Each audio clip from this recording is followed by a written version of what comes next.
আমার সাথে কোনো কর্মী নাই, আমি কোনো কর্মী চাচ্ছি না, আমার সাথে সাধারণ জনগণ আছে। বিগত 52 বছর শ্রমজীবী যারা দিন আছে দিন গাইছে, তারা কিন্তু নির্বাচন হচ্ছে, তারা কিন্তু কোনো সরকারের তো কোনো কিছু পায়নি, তারা সব বঞ্চিত হচ্ছে।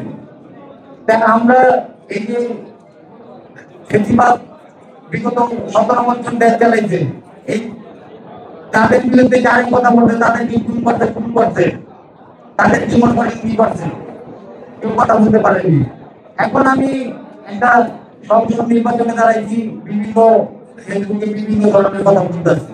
ভাই আমরা ওই ধরনের কথা প্রয়োগ করি না, আমরা গুলিতে ভয় পাইনি। আমার সাথে ভাই যেটা সত্যি কথা, আমার সাথে কোনো কর্মী নাই, আমি কোনো কর্মী চাচ্ছি না, আমার সাথে সাধারণ জনগণ আছে, আমার সাথে সাধারণ প্রবাসীরা আছে। আমার গায়ে কিন্তু একটা হাত দেয়, এই বাংলাদেশের মানুষ কেউকে ছাড়বে না। আমি সংসদে দাঁড়াইতে চাইনি,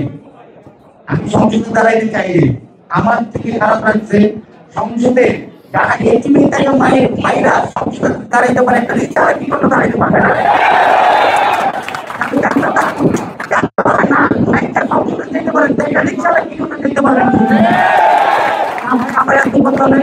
আমি একটা কথাই বলতে চাই, আমি জনগণের পক্ষে, আমি রিক্সাওয়ালাদের পক্ষে, আমি শ্রমিকের পক্ষে।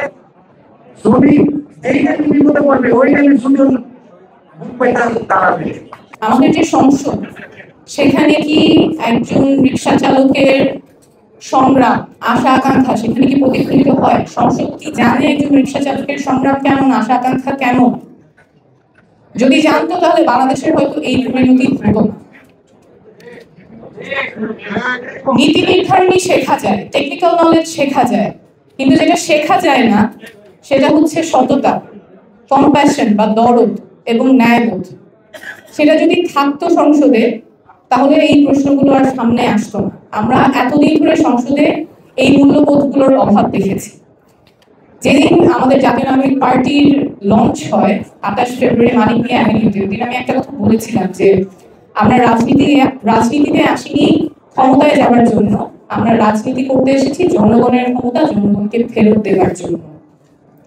রাজনীতি এতদিন যেমন কিছু পরিবার, কিছু গোষ্ঠীর হাতে আবদ্ধ ছিল, মানুষ মনে করতো না রাজনীতি তাদের হাতের নাগালের অনেক বাইরের একটা জিনিস। সেই চিত্রটা আমরা ভাঙবো, সেই বাস্তবতা আমরা ভাঙবো।